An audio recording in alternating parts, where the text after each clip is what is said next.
welcome to the launch of the Global Entrepreneurship Monitor results and panel discussion. The GEM project represents the most comprehensive assessment of entrepreneurship ever conducted in this country. As we move on to our program, it is my pleasure to invite Professor Clement Sankat, Principal UWI St. Augustine Campus and Chairman of the Board of Directors, Arthur Lockjack Graduate School of Business, to deliver opening remarks. Professor Sankat. Thank you, Chair. A very pleasant good evening to all of you, and welcome to the Arthur Lockjack Graduate School of Business and to the University of the West Indies at St. Augustine. It is indeed a great pleasure for me to be here to witness and participate in this important event, the official launch of the Global Entrepreneurship Monitor GEM results, and the panel discussion to be hosted by the Arthur Lockjack Graduate School of Business. And let me thank you, Executive Director Miguel Carrillo, for inviting me to be here for the opening ceremony. I want to truly recognize and give a special welcome to all our three ministers who have joined us this evening: the Honorable Minister of Finance, Minister Winston Dukaran; the Honorable Minister of Trade and Industry, Mr. Stephen Cadiz; and the Honorable Minister in the Ministry of Labour and Small and Micro Enterprises, Mr. Rudy Indar Singh. I want to wish and recognize and greet the Principal of Next Corporation, Mr. Ian Ivey, someone who is a close colleague of the UWI St. Augustine campus. We have enjoyed a good working relationship with you, Ms. Ivey, in the recent past, and we do value the contribution you make. Just to say that Ms. Ivey has been helping the campus and the university in charting a course for its own future for the next 5 years. We have a strategic plan for 2007 to 2012, and the university is now looking at a foresighting exercise where we ought to be in the next 10, 12 years, and Ms. Ivey has been making a great contribution in that regard.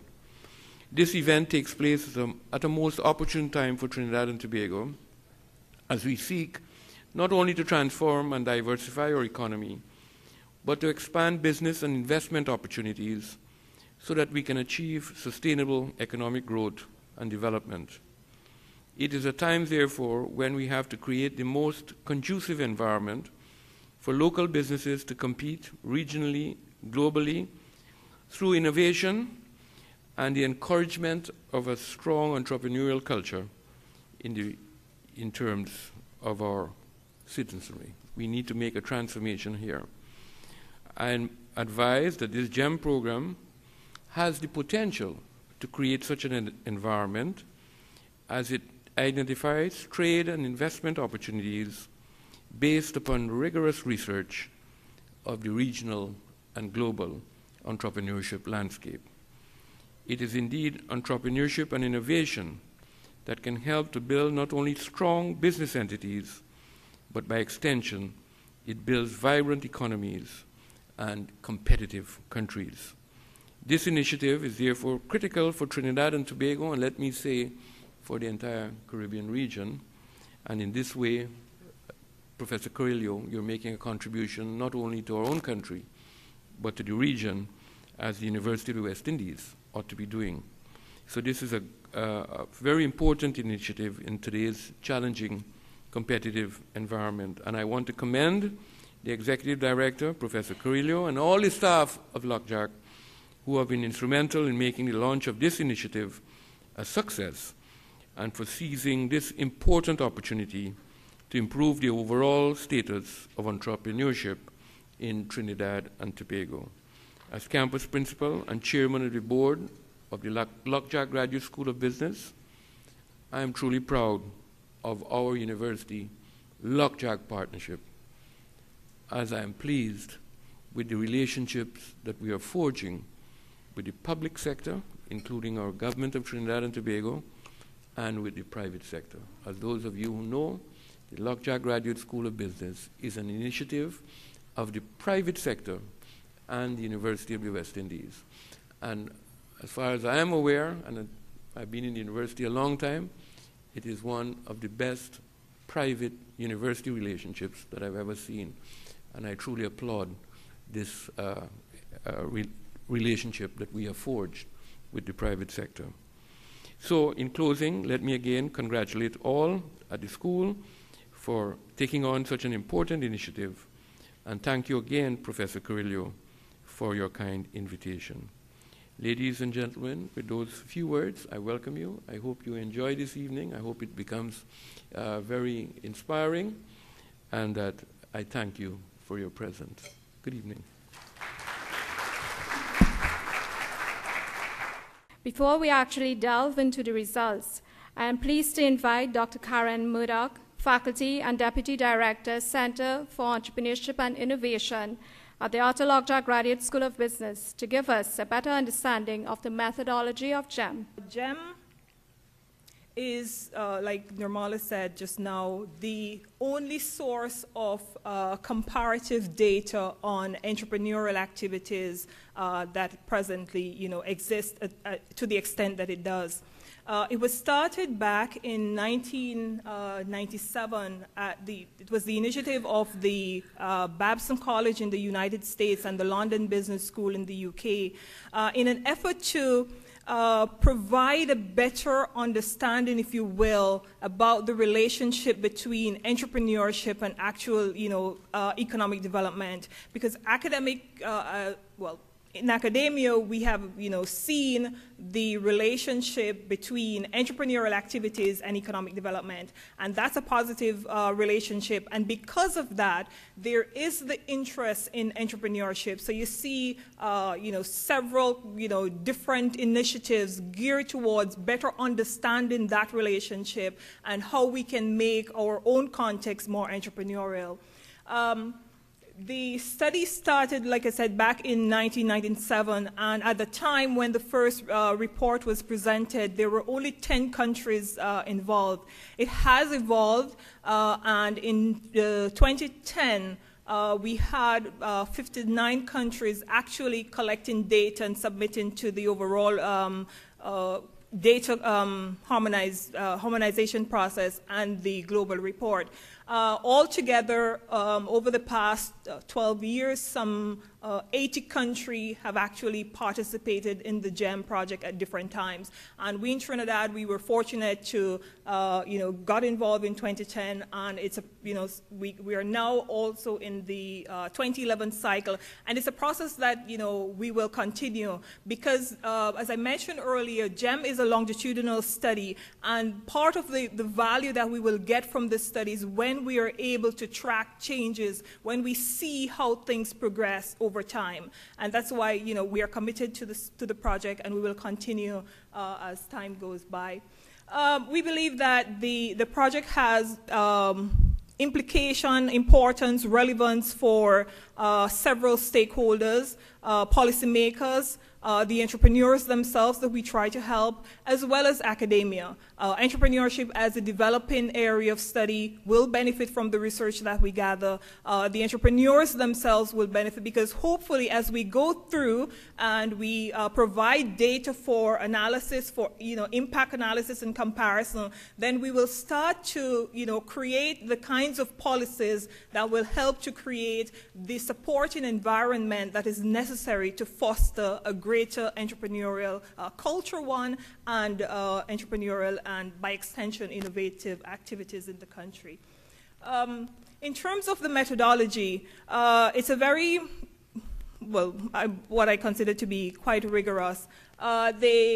In trying to understand entrepreneurial activity, we recognize that the context within which entrepreneurs operate differ, and so the study identified and classified countries into 3 broad categories, pretty much in line with the World Economic Forum. So when you look at the GEM report, you will see that countries are classified as factor-driven, as innovation-driven, and as factor-driven, efficiency-driven, and as innovation-driven economy. Trinidad and Tobago is presently classified as an efficiency-driven economy. All right, and so as we go through, most of the comparisons that we make will be within the efficiency-driven grouping. Although we will try to bring in Jamaica, the only other participating Caribbean country, even though it's classified as a factor-driven economy. In looking at the model, it's quite can be quite frightening, but it's really not that complicated. What I will do is skip to the next slide to highlight the most important components that we pick out through the GEM. Entrepreneurship is influenced by the context within which it happens. In GEM, we use two basic instruments. We use what is referred to as the National Expert Survey, which is a very subjective instrument, because what we do is we go through and we interview what are considered to be experts, people who have been practicing, people who have experience, people who are knowledgeable about what we refer to as the entrepreneurial supportive the entrepreneurial supportive condition. And those are the ones that are, under the column entrepreneurship and innovation. So we look at things like entrepreneurial finance, we look at government policies, and again here we're talking about an opinion study, a very subjective study. So we ask people, what do you think, how do you see these factors, how do you see these conditions within the context of Trinidad and Tobago? And we interview. Last year, we interviewed some 65 individuals in this category. However, the most comprehensive part of the GEM study is what is referred to as the Adult Population Survey. Through the Adult Population Survey, we interview in excess of 2,000 individuals between the ages of 18 and 64 years old who are living in Trinidad and Tobago. And we go through, and it's a very comprehensive questionnaire, and we try to gather data on three broad categories. We talk about entrepreneurial activities. So we want to know about individuals who are actually involved in doing business.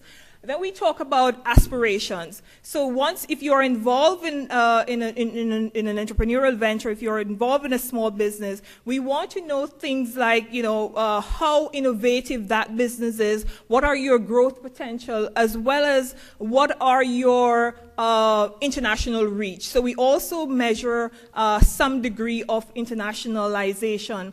And then we measure what I consider to be most important, or just as important, entrepreneurial attitudes. So individuals' perception about opportunities for starting business, whether or not they have the skills and competencies, whether they have the capacity to start and actually grow businesses. We also look at things like fear of failure. Do people have this fear that will prevent them from actually going into business? And through these two instruments, we have gathered, a data set starting last year, and which we will continue to build on over the years. And through the years, we will see, hopefully, changes that will tell us, where we are going, whether or not we're going in the right direction, and how we can help to create the kind of framework, the kind of environment that is going to, help us to build this entrepreneurial economy that we are trying to do.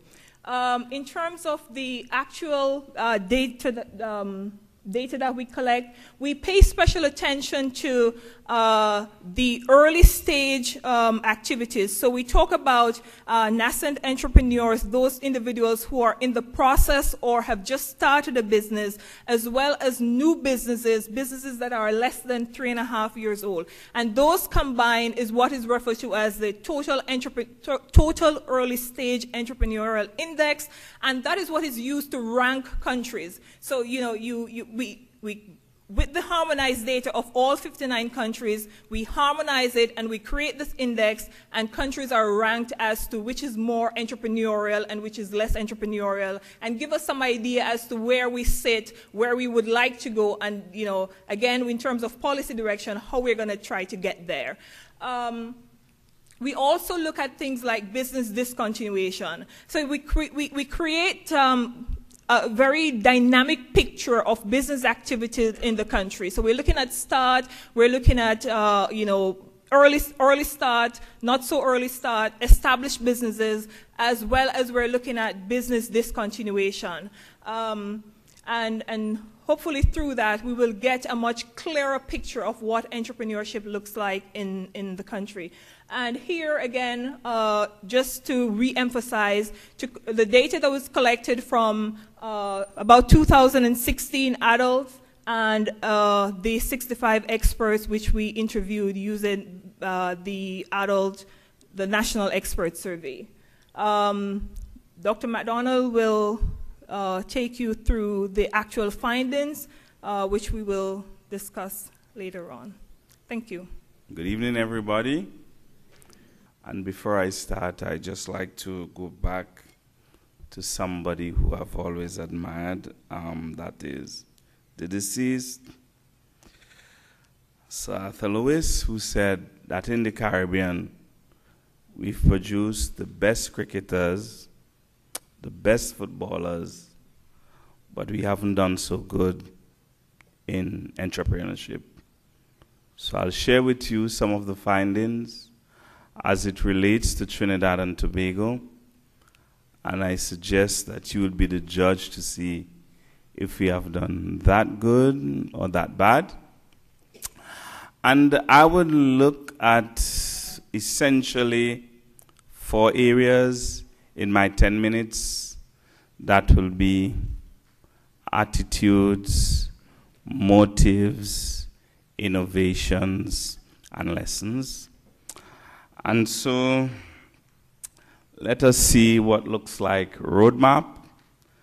And essentially the objective of my presentation would be to produce an overview of the landscape as it relates to entrepreneurship in Trinidad and Tobago, to provide answers to some of the questions surrounding the said issue. Thirdly, to provide an understanding of some of the causes and effects of entrepreneurship in Trinidad and Tobago. And I would say understanding. Business schools only give understandings, not truths. And finally, to engender some discussion on the way forward and some possible policy options. And Karen would have outlined the context. I just want to reinforce. And in terms of reinforcing, I want to make specific reference to the Global Competitive Index and what I would call the 3-phase typology, that is factor-driven, efficiency-driven, and innovation-driven. And Karen would have indicated that Trinidad and Tobago, we are classified as efficiency-driven.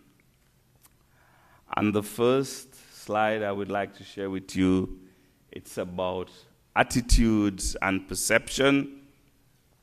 And really the countries which we rank ourselves against are those which are all in the efficiency category, with the exception of one. And the one will be Jamaica. We found it necessary for the purpose of comparison to look at how we stand in relation to Jamaica. What you would observe is that, for example, the perceived capabilities, we are ranked very high. It's like 80.2%. I just take out those which I think are significant for us. And secondly, it's the fear of failure. We have the lowest, which is essentially 11.6. And that's interesting for us as a country. Probably what these say to us is that there's the can-do spirit, and I would point out that actually in terms of fear of failure, we are the lowest. And just for the purpose of comparison, if you compare at the global level, and I would take, let's say, for example, US, the fear of failure rate is actually 36.7%. So in the case of Trinidad and Tobago, the fear of failure, and that's defined as those people who say there is an opportunity which we have seen, but we are fearful of engaging that opportunity. And so the fear of failure is low, and our perceived capabilities also is extremely high, which is 80.2%. So clearly that's something I think for us as a country to really distill at a more detailed level. Those are what I want to pull out at this level. And if you compare, for example, 82.8 vis-a-vis Jamaica, which is 80.2. The second I want to share with you is the slide, which is necessity and opportunity entrepreneurs, which I normally refer to as the motive for engaging in entrepreneurial activity. And some define that as really the push and the pull factor. Are we pushed into entrepreneurship by our circumstances, or are we pulled into it because of some profitable opportunity or growth opportunity which we may have seen? In the case of Trinidad and Tobago, in terms of the opportunity, it's 14.3%, and in terms of the necessity, it's 47.3%. What's interesting is for us to look at all these countries, which is Jamaica, Brazil, Chile, Colombia, Costa Rica, and Mexico, and that's what is on the slide. But for us, we had looked at all the countries globally, and what we have observed is that Trinidad and Tobago would have had the widest of what I would call the opportunity necessity gap. In fact, what our figures seem to suggest, where we have opportunity 14.3%, and where we have the necessity, which 47.3%, it really says to us, for each opportunity entrepreneur that we have in our society, we have really 3 necessity. So that's the opportunity, which is 14 for each one that we have. Yeah? For each 3 that we have 1 necessity. The writing there is a bit obscure, but you know what I mean. So the gap there between us, not only in these, but we had looked at them globally in terms of the whole country. That's interesting. We have, for example, the can-do spirit, as the first slide would have indicated, but this second slide really says, among the can-do spirit, what predominates are those people who go into entrepreneurial activity because of what we could call necessity conditions and not necessarily opportunity.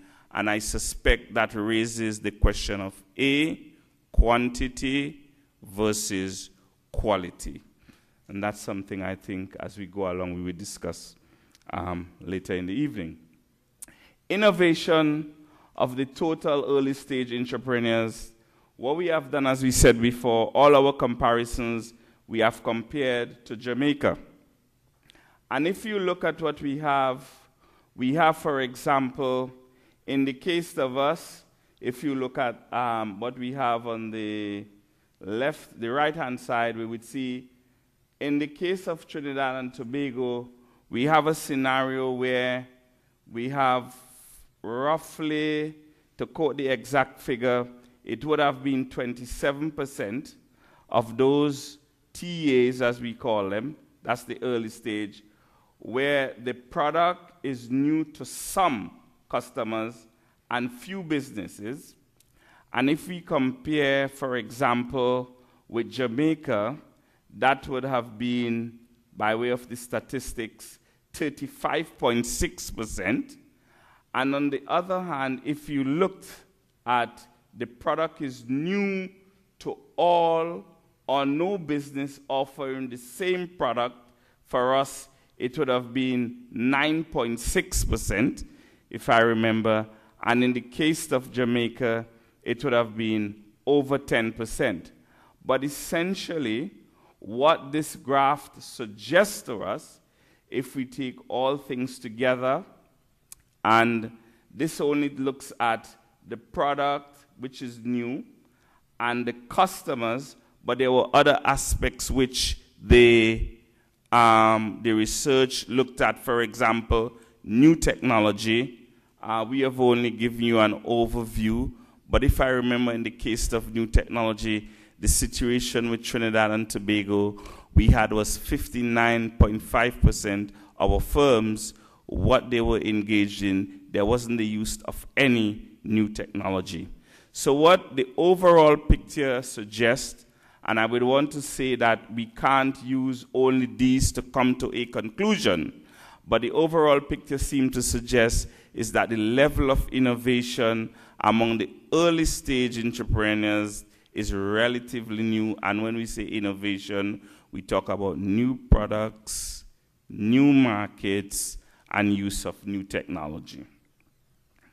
And in the case of the sectorial distribution of entrepreneurial activity, what we did again, we did a comparison between ourselves, Jamaica, because we are in the same region, and we took another country, which would have been Chile, which we believe is one of those countries in our region. That's the wider Latin America that is on a growth path, growth and development path, and we use the US, that could be questionable, by way of a benchmark.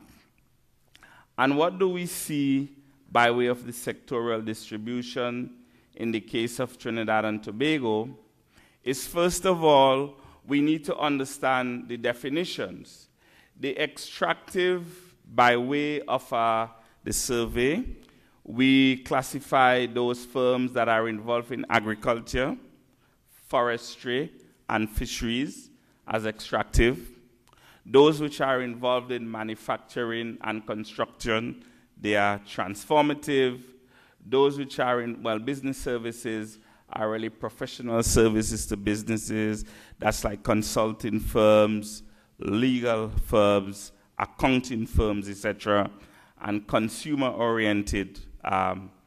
What we found in our scenario is that what really dominates is the customer-oriented. It's the exact figure is 66, I think, 0.57%. If you looked at transformative and manufacturing, it's under 20%. But it's interesting to compare ourselves with, for example, the US and Chile. But clearly, I think for us, there are two things which becomes extremely important. One, I think, is the issue of, as the economy goes forward, of structural transformation. And let us bear in mind that this is the first survey we've had for Trinidad and Tobago in terms of GEM. So there's no basis for real benchmarking. But what you would find in general, when you look at the GEM survey globally, for most of the countries that are in the efficiency-driven, what tends to predominate is the customer-oriented service. The question for us is the extent to which we are customer-oriented dominated, and those are, for example, restaurants, boutique, and shops, and we could well argue that those are the firms where A, the entry barriers are relatively low, and B, there are those which the skill sets are relatively lower vis-a-vis the other sectors, for example, business services. And the other one we come to is what we call the supportive framework for entrepreneurial education. And in terms of that framework, let's look at those which are on the right as what I would call the positives. Those which are on the left, we could see them as the negatives. So in terms of the supporting framework, A, we need to understand that this is derived from the National Expert Survey. So I would want to say these reflect to a large extent the perception of those professionals who offer services to the entrepreneurial class, for want of another word. What they have said to us is that the physical infrastructure, over 60% says that that's good, that's okay. But it's interesting for us to make a connection here. This is directly in line with the Global Competitiveness Report, which says that the physical infrastructure in terms of Trinidad is good. And in fact, for the Global Competitiveness Index, we had ranked TNT the best in the Caribbean. So that's consistent with that. Our commercial infrastructure, about roughly 20% say that's okay. But on the other hand, where do we have those in red? They are, for example, culture, finance, education, entry regulations, government programs, policy, and R&D. And I should enforce R&D. The general feeling of those in the National Expert Survey was that those were not working to facilitate or to promote entrepreneurial activity.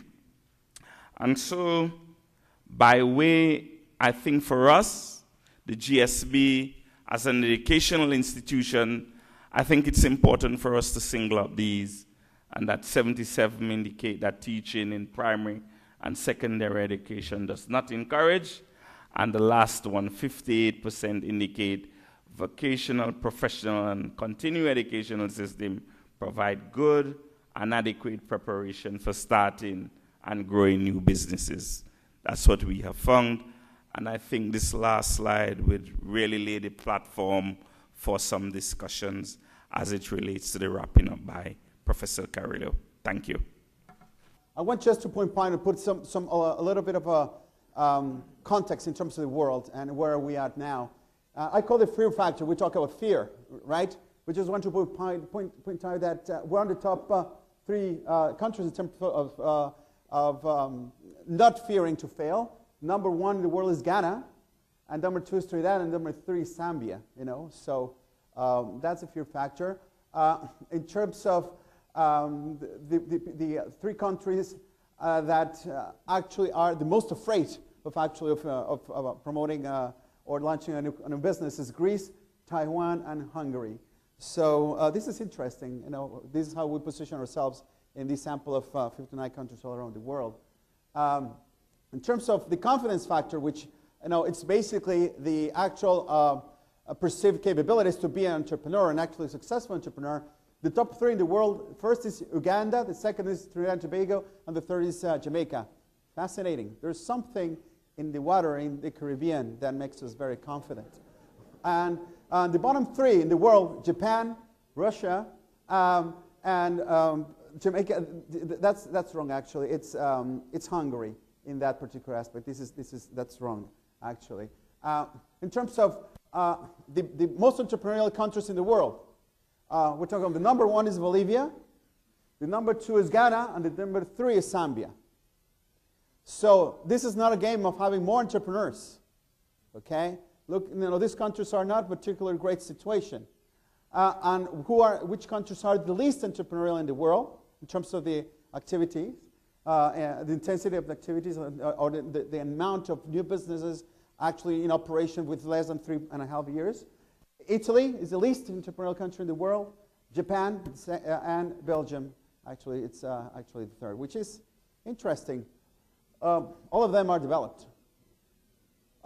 Now, in terms of this continuation rate, it's okay. We don't want to call it failure, but it's really the failure rate. Top 3 countries were the highest failure rates, in basically number 1, Uganda, number 2 is Ghana, and number 3 Zambia. So we go back, we will see that 2 countries, 2 of these are one of the most entrepreneurial, but the highest levels of rate. So some things that happen, especially in the developing world, is that we have a great birth rate, but as well we have a huge mortality rate. That's exactly what we don't want to happen. Okay, and then the bottom 3, which is the countries that actually are able to found or set up a business and kind of make it survive over time. Number 1, Russia. What if I thought, eh? And second, the Netherlands, and the third, Japan. So Japan is one of the countries that actually have perceived as having the less capabilities, the less confidence. And look, it's interesting in terms of innovativeness. Which means how innovative is our actual value proposition. Top 3 in the world: Chile, number 1, Peru, second, Turkey, number 3. And bottom 3, Brazil, Trinidad and Tobago, and Hungary. We have a great path to follow. We can just go up. So those are the great news. And one of the things that we can actually manage in here is, this is very important. Basically, this graph is the GDP per capita in the PPP, and we actually locate this, and we rank it here between the TEA, which is the activity, the total entrepreneurial activity. As we move on here, we'll find out that there are a few countries that are already developed and have kind of a higher level of entrepreneurial activity, but the less, I would say, the less developed the country, you will tend to have always more entrepreneurial activity. And Trinidad and Tobago is here. It's actually very much by itself around the world. And what we can do is, we will actually, what we can expect over time is that these will actually, Trinidad and Tobago will actually start to belong to a certain cluster, and hopefully it will move up to this place. It's very important that we see Trinidad and Tobago moving here, not moving that way. So it's very important that we do that. And in terms of this is important just to complement what Colin was saying. Factor-driven economies have this portfolio. Mostly they are consumer-oriented, and more innovation-driven economies, base their growth mostly on, yes, consumer-oriented, but with great complement in business services. So this is some interesting indicator that, we might have to think about, going forward. Maybe some entrepreneurship going on in this country should actually focus on developing, some business services as well. So some lessons. First of all, confidence does not translate in economic activity. It's very important, I think. The second, lack of fear does not translate into risk-taking. Okay? It sounds logic, but until I saw the data, kind of hits me, all right? And the quality is more important than quantity in entrepreneurial activity.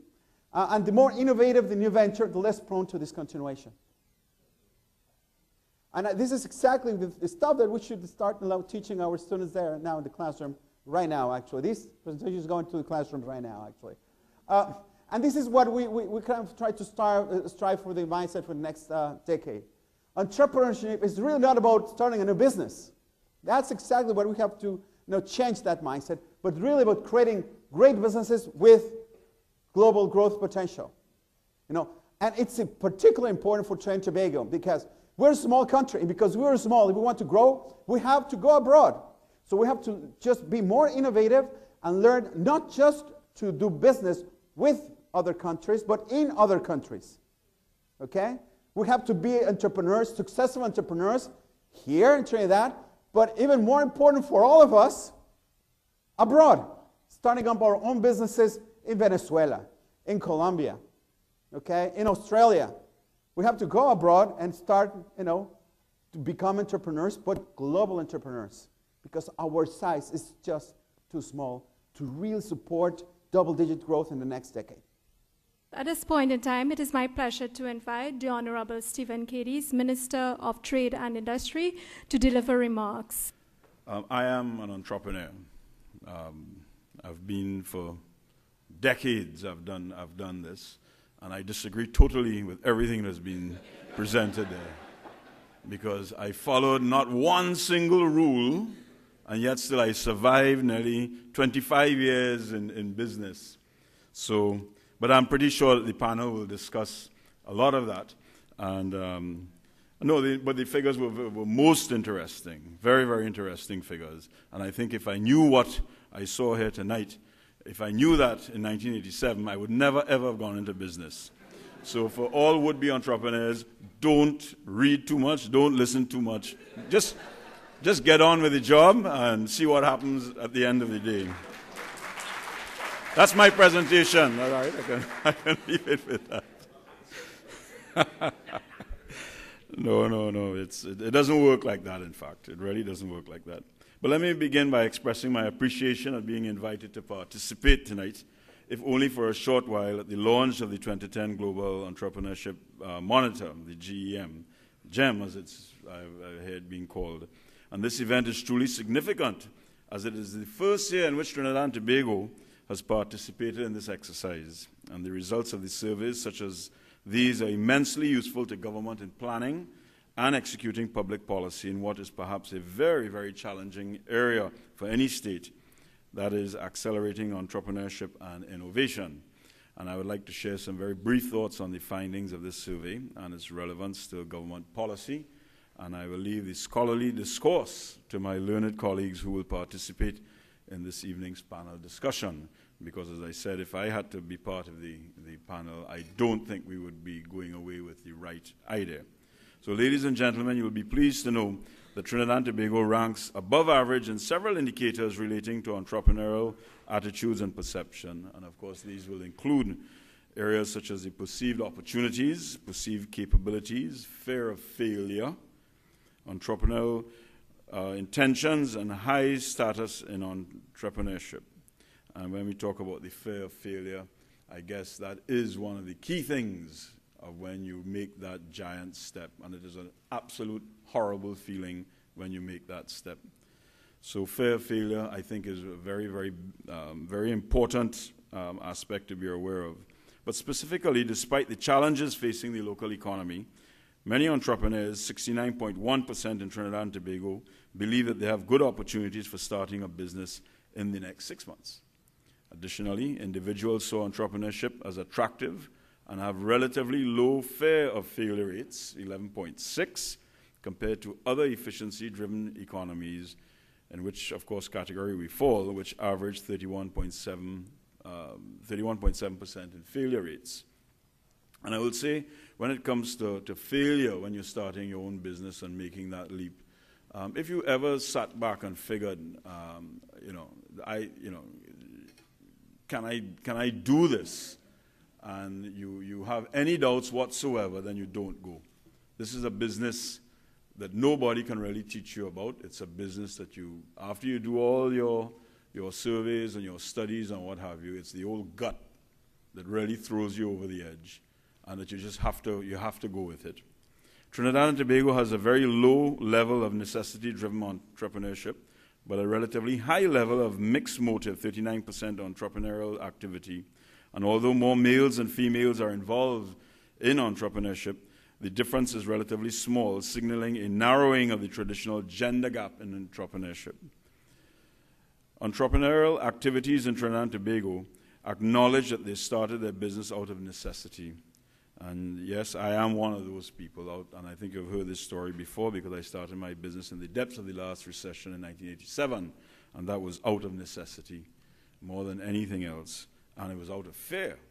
So where I say you have to be fearless, it was actually out of fear that I would lose everything I had ever worked for, because I thought the company that I was working for would close the division I was working in, and hence the reason for me doing an absolutely crazy thing in the middle of a recession. 47% identified factors such as increasing income and independence, which GEM defines as improvement-driven opportunities, as the reason for starting their business. And the remaining 39% identified both necessity and opportunity factors as the reasons for getting involved in entrepreneurial activities. But Trinidad and Tobago has the second lowest level of necessity-driven entrepreneurial activity behind Malaysia. And the GEM surmises that this may, in fact, be a substantive indicator that Trinidad and Tobago is transitioning from efficiency-driven to a more innovative-driven economy, which is something that we would really want to see. Not surprisingly, given our love for good cuisine and entertainment, Trinidad and Tobago has a disproportionately large portion, 65% of its activity, in the consumer-oriented sector, where businesses such as restaurants, boutiques, and grocery stores dominate. However, these are retail sectors, and from the Ministry of Trade and Industry's perspective, our mandate is to diversify the economy through export-led growth. Therefore, our intention will be to channel the entrepreneurial spirit into the manufacturing and service sectors. 85.67% of the entrepreneurial activity in Trinidad and Tobago does not incorporate any new technology, a very worrying factor, in fact. And this figure indicates that our entrepreneurial activities lack sufficient creativity and innovation, which does not augur well for the future competitiveness of the economy. It is no secret that this country possesses many strengths and weaknesses, and once again we are witnessing a national survey that indicates we are not doing well, people, in terms of research and development, especially within the private sector. Ladies and gentlemen, the government of Trinidad and Tobago believes that the keys to stimulating the economy and putting us on a steady course to economic growth are increased entrepreneurship, greater market access, increased innovation, better infrastructure, transparent border administration, and most of all, an efficient business environment. In fact, these are priority areas for this administration. And we know that expanding market access is critical for our services and manufacturing sectors. We therefore continue to enlarge our markets through favorable trading arrangements for our exporters. In the next few weeks, the Economic Partnership Agreement, the EPA, that we have all heard about, the EPA bill will be debated in the Parliament. And this bill is designed to enforce the EPA, which provides tremendous market expansion for our exporters. Currently, we are actively pursuing other trade arrangements with Panama and with Canada. And in the area of innovation, government is attempting through the Ministry of Planning, Economic and Social Restructuring and Gender Affairs to develop for the first time an innovation master plan which will place this country at the frontier of modern research and development. In terms of ICT, as a facilitator for entrepreneurship, as most of you would know, the Ministry of Trade and Industry is currently pioneering the implementation of the SEW, the Single Electronic Window for Trade and Business Facilitation, branded now as TT BizLink. And the principal objective of this project is to make business easy in Trinidad and Tobago by connecting electronically on a single platform all of the relevant government services which entrepreneurs and investors may need to access to operate their businesses. And in fact, just before coming here, I had a very long meeting today discussing the SEW, exactly where we were, because we are in fact running a bit late, but there was a tremendous amount of work that had to be done, including many legislative changes to ensure that we get the SEW right. One interesting factor was the supporting framework for entrepreneurs. And of course, at the bottom of the red line, which was the line on that side, was the issue of R&D. Last year in Singapore, when I was there, the Singaporean government at that time budgeted in 5 years 10 billion Singapore dollars in a 5-year period for R&D. And I think if you were to take every single dollar and count every single dollar in Trinidad and Tobago, whether it is a government spend or a private sector spend, I don't think you're going to find $1 billion TT in 5 years. I don't think you're going to find $500 million in 5 years. And I think you will be very hard-pressed to find $10 million in 5 years. So it is an area that really and truly that we need to pay very, very particular attention, because restaurants and salons and tire shops are just not going to cut it. We need to get going with our R&D. The issue of the fearless factor and the confidence factor, I think those were good stats. I think we came out reasonably well with that. So, ladies and gentlemen, I wish to assure you that the Ministry of Trade and Industry will continue to monitor this country's ranking in the GM and do all in its power to strengthen the nexus between entrepreneurship and innovation. And I wish to congratulate the Arthur Lockjack Graduate School of Business for contributing to the body of knowledge in this area, and to assure you of the Ministry of Trade and Industry's support for your ongoing efforts in this regard.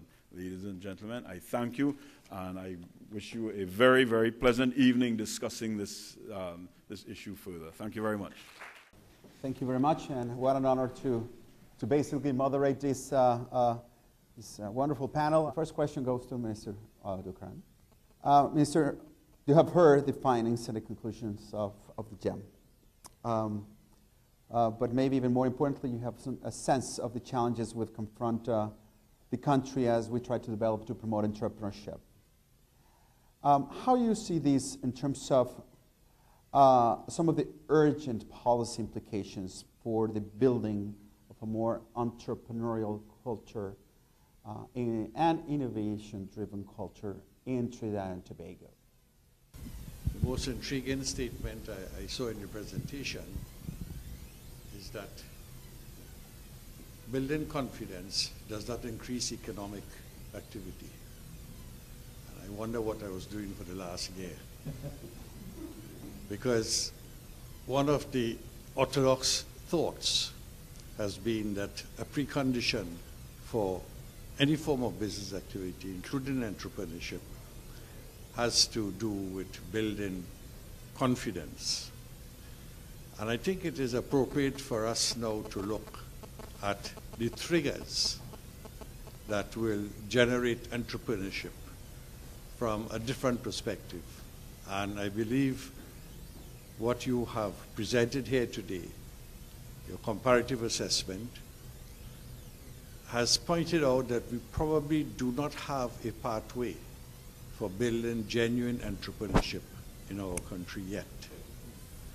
And that notwithstanding the rankings, which are not something that we can be too proud about, there is need to integrate the theory of entrepreneurship in the development strategy.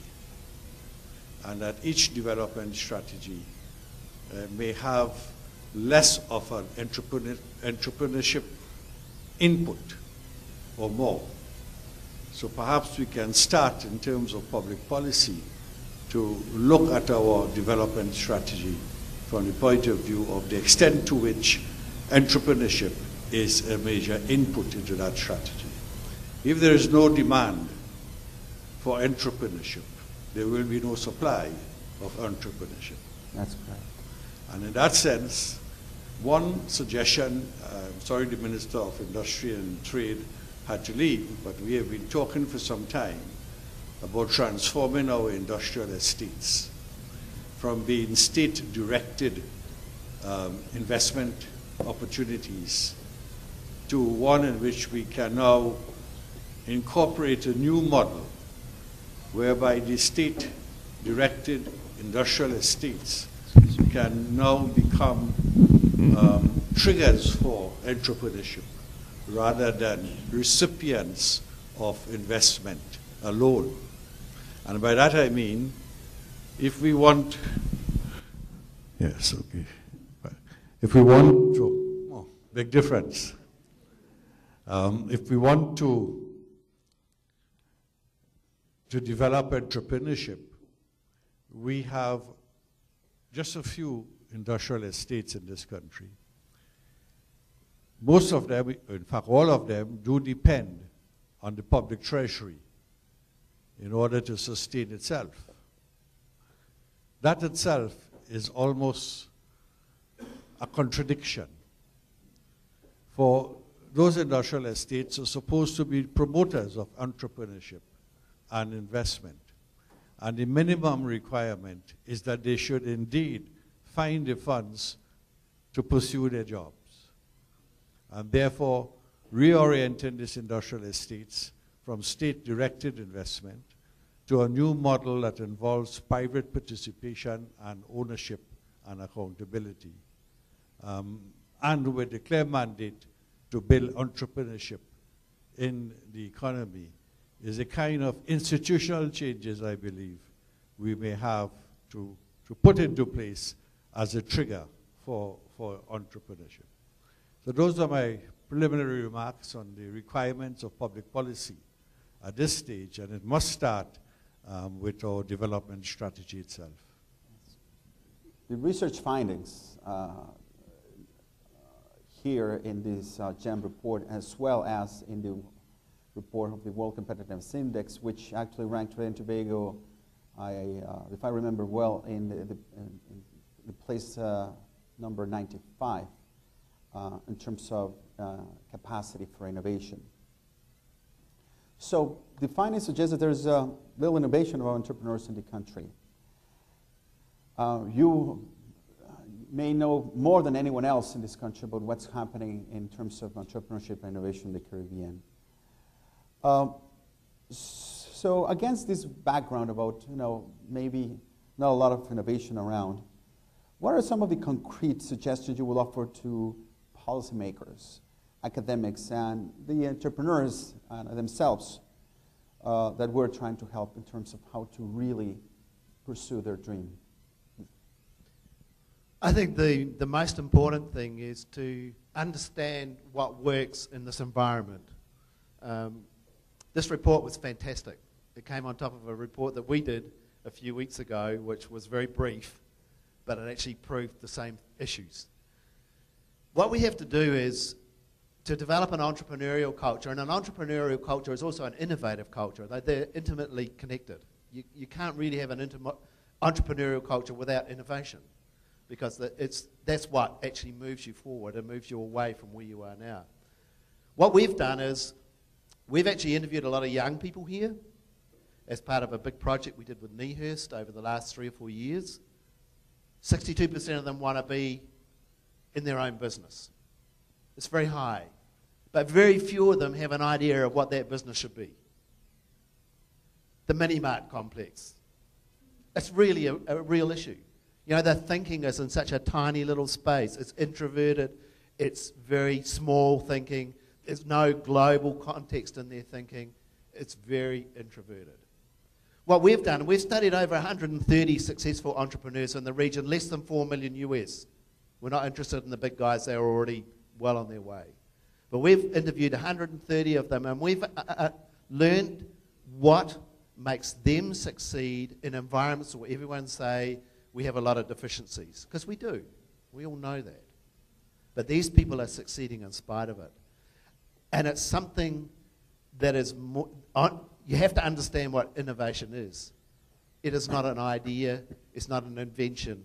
It is something you do right through the value chain from start to finish. It's from you to the customer. The customer determines whether you succeed or not. So you have to innovate in every area. You have to innovate in how you connect with customers. You have to innovate in how you develop the value chain. You have to innovate in the way you have logistics. You have to innovate in packaging. You have to innovate in the product or service concept that you're putting together. And I think that's one area where we have a problem. A lot of people think innovation is just having a brilliant idea, and it's not. It's much, much more than that. It's actually a very nuts and bolts process. It's actually about how you take ideas and turn them into revenue and terrific jobs. And that's something that we don't have here. We have lots of people who want to go into business, be self-employed, whatever, but they're not actually entrepreneurial because they don't have the innovation component. I just want to end on one note. This is stunning, and it's something that Michael Gordon and myself have been involved with over the last few weeks with the fashion sector. The fashion sector here in Trinidad, which has a lot of creative people, right? Like the Claudia Pegasus and all these people, generates about $4 million US a year in value with a country of 1.3 million people. My home country has 4 million people, so 3 times the population. The exports of fashion products are $284 million. That's 70 times more. And it's because they have been innovative. They still have the same creative people, but they've applied innovation to what Professor Carrillo mentioned. We have to go into countries and we have to establish places in countries. So you look at Icebreaker and look what they've done in the US and other markets and how they've established bridgeheads in the markets. That's innovation. And that's the sort of thing we have to think of from here in Trinidad. It's not about, the home market is 5%. The overseas market is 95% of entrepreneurial and innovative success. And that's what we have to focus on. How we get that other 95%, because at the moment we're not. So that's my contribution. Interesting. The next question is for you, Michael. Your ministry is basically responsible for the development of micro and small enterprises in the country. Given what you've heard from the findings of the GEM research, how do you see these findings helping to actually operationalize government policy directed to the promotion and development of SMEs, given the fact that SMEs might be less a destiny and more a path towards greatness? Sorry, thanks for inviting us. One of the things that struck me, sorry, let me make a couple of points. A couple of things struck me in the survey. One of them was about the youth. Youth seem to be underrepresented relative to the other age groups. So therefore, majority of the entrepreneurs were 35 to 44, but the youth was much lower. So it seems to me that something is happening at the youth level that is dissuading youth from being entrepreneurs, or at least not providing the incentive for them to become entrepreneurs. One of the two. And I'm too sure which it is. The other one, which I probably have a couple of staff members here who will tell you, I have a real issue with, not issue, but I realize that there's an underrepresentation of women entrepreneurs in Trinidad and Tobago. And I would like to see something about that happening as well, because it seems that, for example, one thing we're talking about, women are they're much more having much more education. I think 70% of women are more educated than men in Trinidad and Tobago, and yet there are more men entrepreneurs than women entrepreneurs.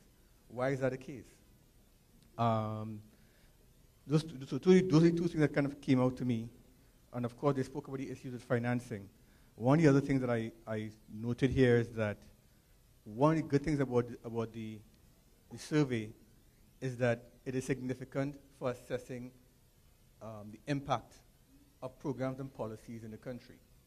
So whatever we're doing right now, in 2011 and before, that thought we were having an impact, they were not having the impact in terms of creating entrepreneurship as we intended, and entrepreneurship is not having a significant role as you would like for economic development, especially as it relates to a developing country as ours. And I think that is one of the most important things that seemed to come out to me with this study.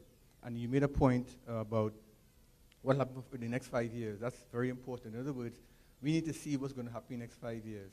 And we need to look at our policies and programs in the ministries and in government generally to ensure that, and not just the government, but also the NGOs and the private sector, to see whether in fact it's having the impact that we want it to have.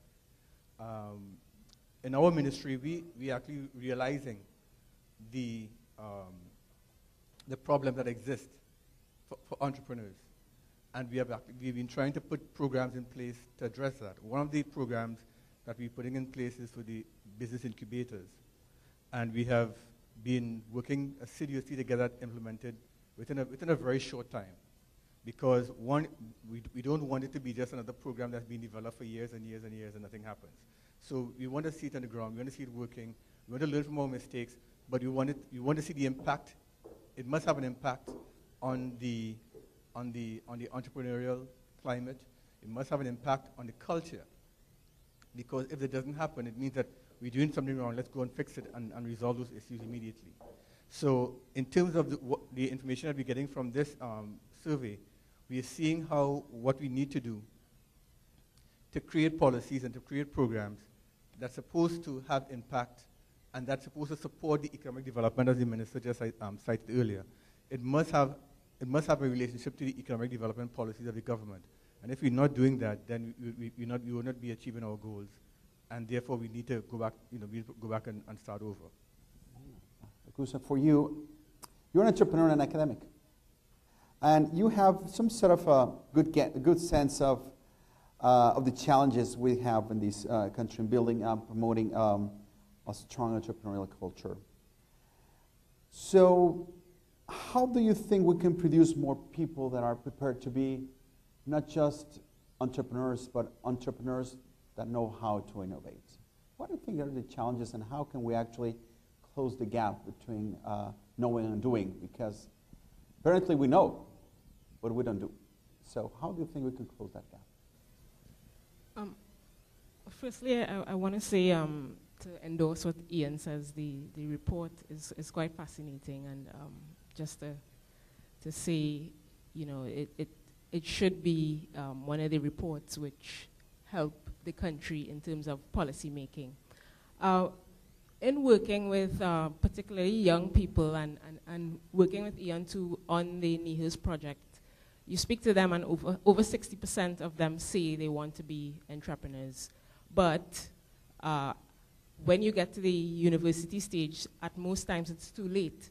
So I believe one of the key things that we have to do is to start introducing entrepreneurship early in the education system, and in dealing with the young people. A lot of them say to you, we would love to start our own businesses, we would love to be entrepreneurs, but the support system is not there, and entrepreneurship is not seen as a viable career option. So I think what we could do immediately is to try and change the environment, have a more supportive environment for entrepreneurs, and medium to long term, we really need to start investing in entrepreneurship education and letting the participants know, the students know that failure is part of entrepreneurship, thinking outside the box, and not looking at Trinidad alone as the world. The world is a big place, the markets are out there. We really need to start from the younger people, because by the time you get to the university stage, it's just sometimes too late, and really push the idea of taking risks. It's interesting, the report talked about 77% say that they fear failure, and you know, they're brave enough, but is that really bravado, or you know, are you really going to take that risk? So we really need to sit down and think about, is that just us boasting, or is it that we're really going to take the plunge in being an entrepreneur? Because right now that's not the case. Interesting, very much so.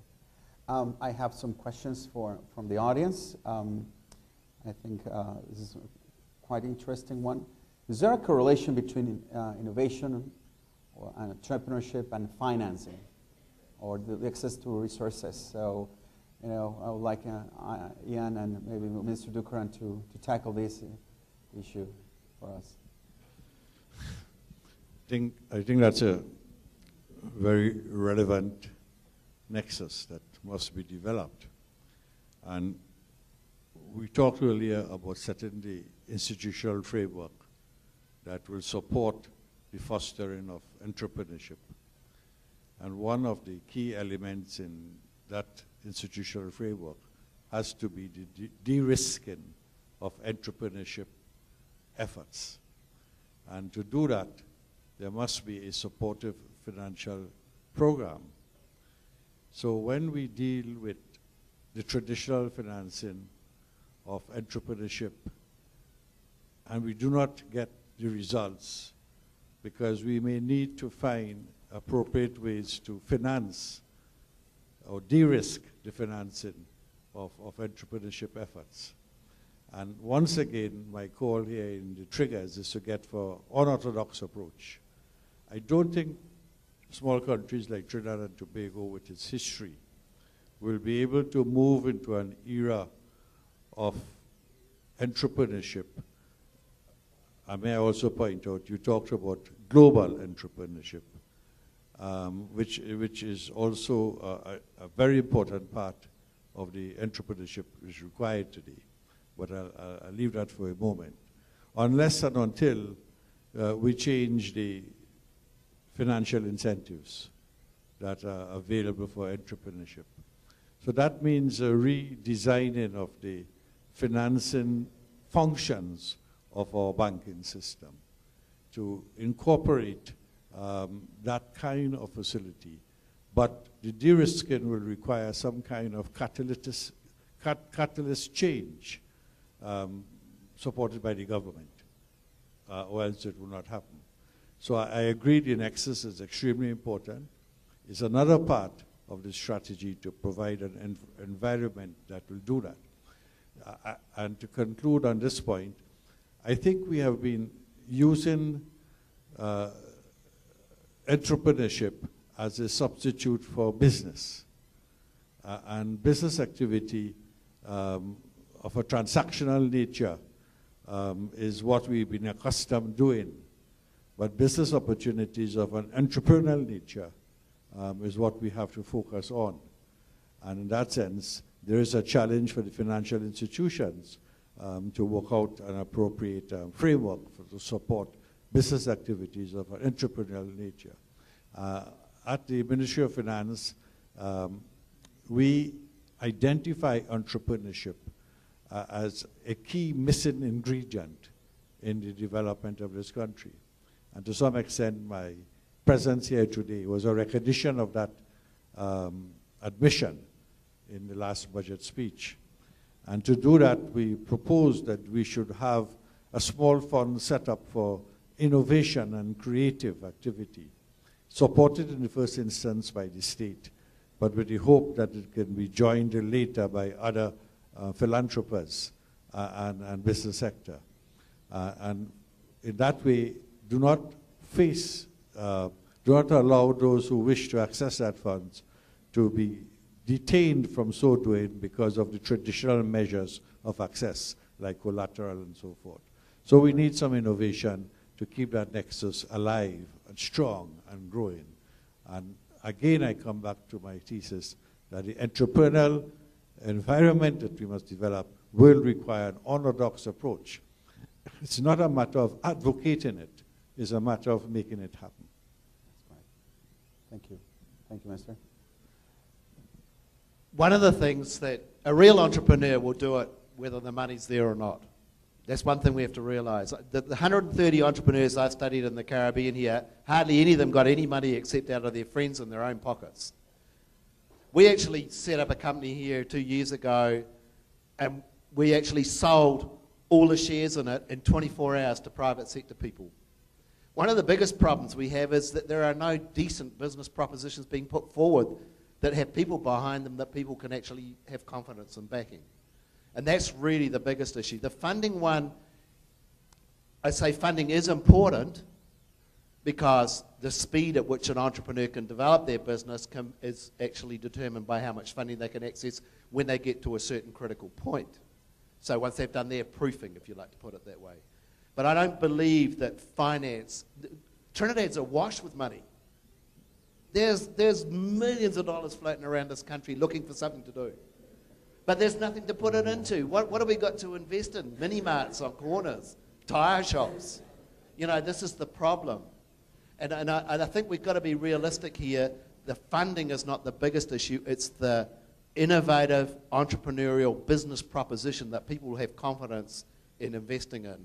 If you go to a little country like Dominica, there are more entrepreneurs in Dominica than there are here because they have a burning platform. It's necessity entrepreneurship there. There's a number of entrepreneurs I've studied there who are international. They are global. The Coal Pot Soap Company, the Natural Botanicals, there's 3 or 4. I can't remember them all off the top of my head. They've had to do it out of necessity, and they've done it on a few $1,000s, EC dollars.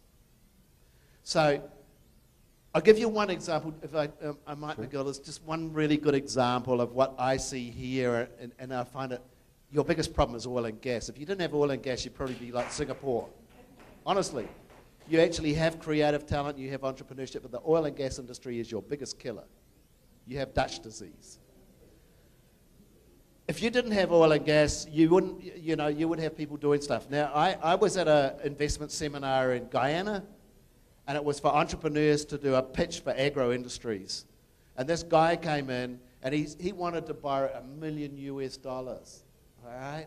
Because he wanted to start up a ginger distillation plant, ginger oil distillation plant. He was put in front of venture capitalists, bankers, whatever, to try and sell his case. But he didn't even have a case. He had nothing. He just said to them, I need $1 million because it's a really good idea and I'm sure we'll make money out of it. Now that's not an entrepreneur, that's a dreamer, right? And there's a lot of them around, and I've met some in Trinidad. They say, the only way I can make this work is if I got $1 million. Well, the reality is they're not an entrepreneur because they're not serious. If they want someone to give them $1 million to make it work, they're not serious. The entrepreneur will do it anyway, and what we need to do is help them with funding once they get started and they're on their way and they've proven that they're actually committed to it. And we can then grow them to the next level. That's my view. Excellent. Yes. Yeah, I just want to follow on from what Ian is saying. I mean, there's money available. We do have a innovation grant, which the government has set up through the BDC. But yet again, the ideas that come through is really dreamers a lot of times. One of the things that I would advocate is really stimulating the venture capital sector in Trinidad. We set up the Act and the VCIP quite a few years ago, and I think there's only 7 companies thus far that have accessed venture capital in this country.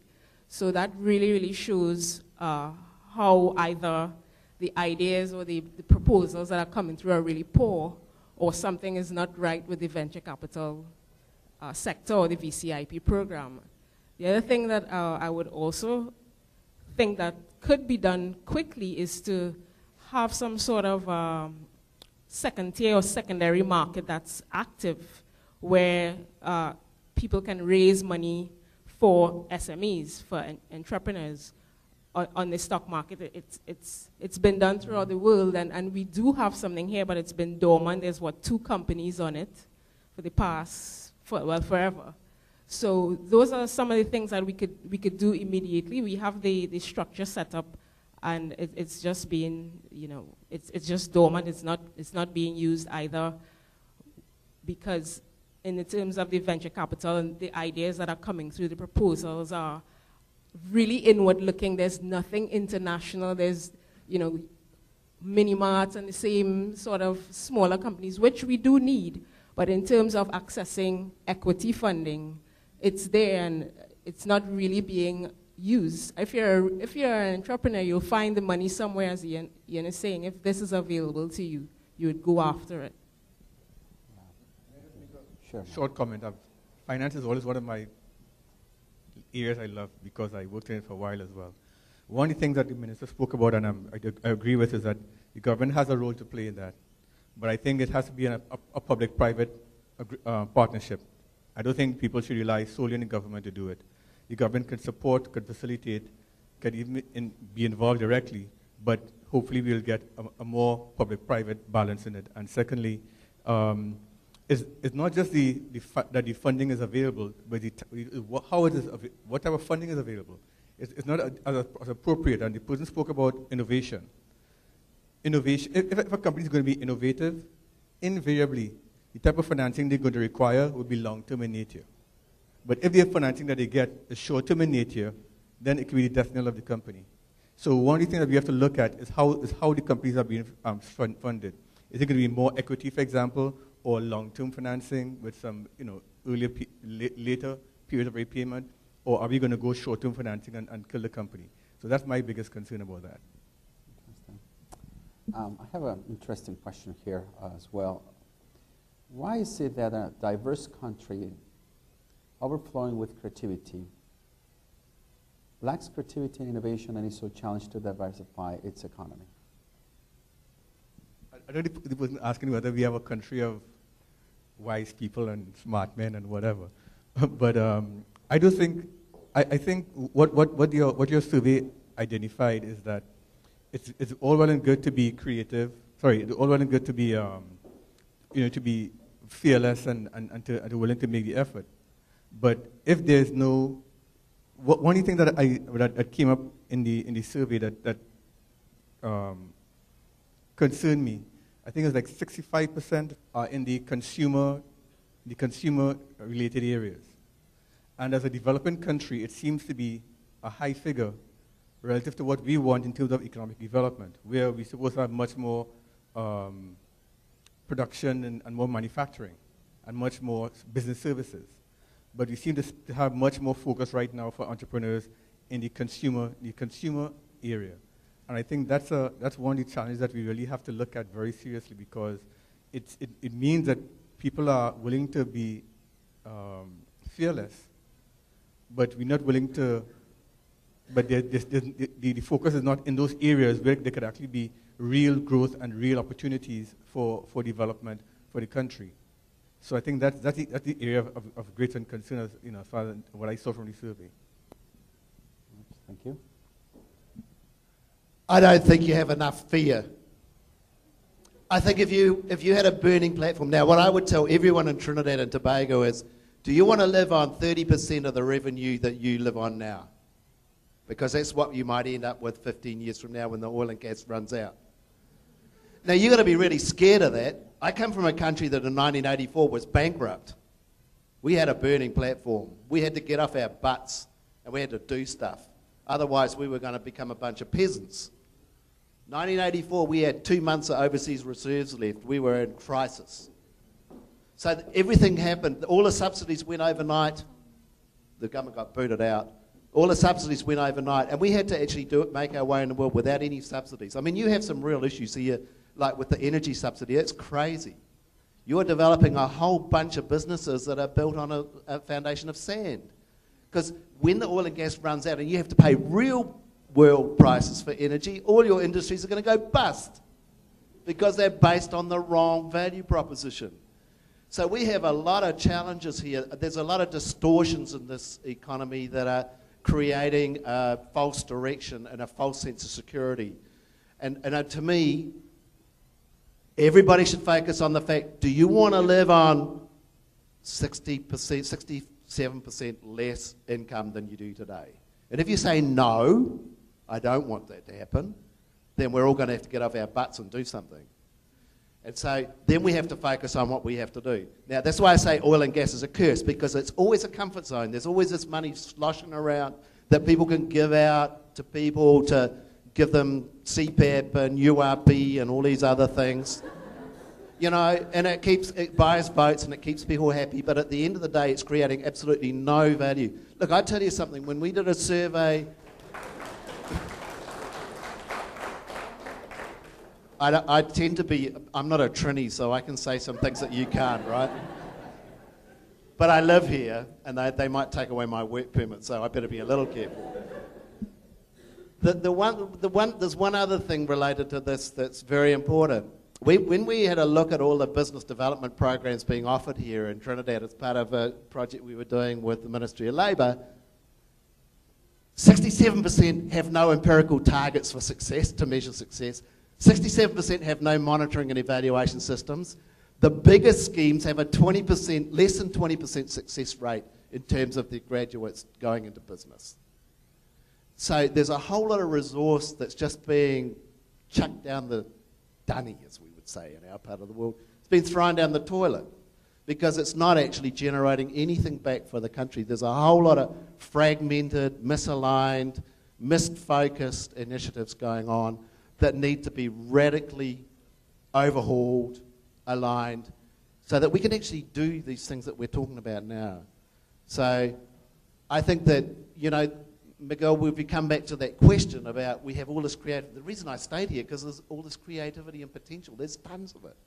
Trinidad has more than Singapore would have in terms of creativity and resources. It's got tons more.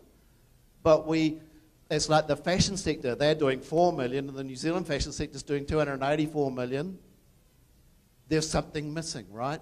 There's something missing. It's not the creativity, it's how that creativity is leveraged that we really have to focus on. Thank you.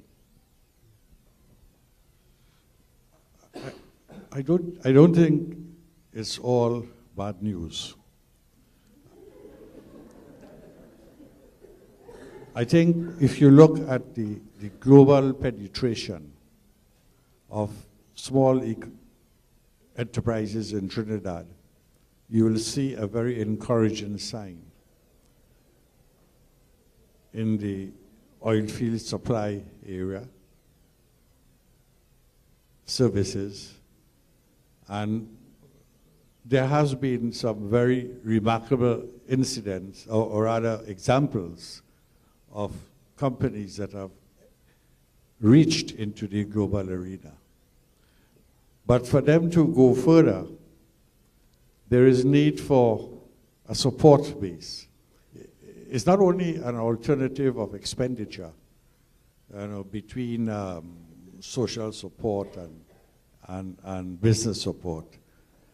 Project financing is not really something that we do in Trinidad and Tobago. We do transaction financing.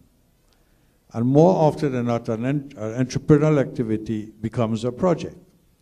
Recently, some young people came to me with a proposal to set up a solar panel plant in Trinidad to explore the international market. On the face of it, and they did all the work to support its feasibility, it looked extremely profitable. Well, not profitable, but feasible. And it's the kind of thing that we can probably do. Not to supply the local industry, but supply the external industry. But no one in the local financial world will support project financing for that. They are now searching outside. But the point I'm making, you have to change the structure. Government has to be a catalyst, but the private sector has to be the driver in the process. And you've got to change that. Or else, the so-called Dutch disease, of which Ian spoke about, will remain an excuse for inaction. How many students who graduate from the Arthur Lockjack Institute of Business do go into business?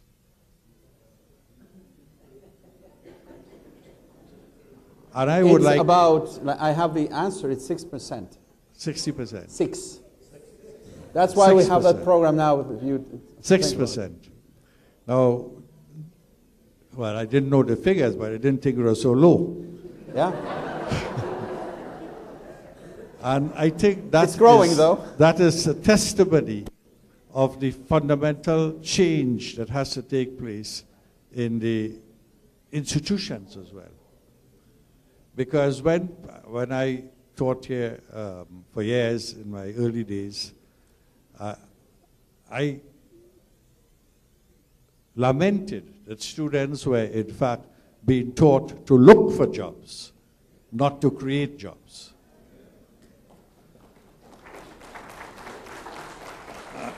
And that is why I'm saying you have to deal with this not in a populist way, but in a fundamental way. What is going to generate the demand for entrepreneurship? And unless there is that demand being generated by the system, whether it's through finance or education or venture capitalism, as was pointed out earlier, there will be no supply. Now, pardon me, as an economist, I tend to be trapped with the supply-demand framework. But as I grow older, I realize it's more relevant than we had first thought, that if there is no demand, there will be no supply.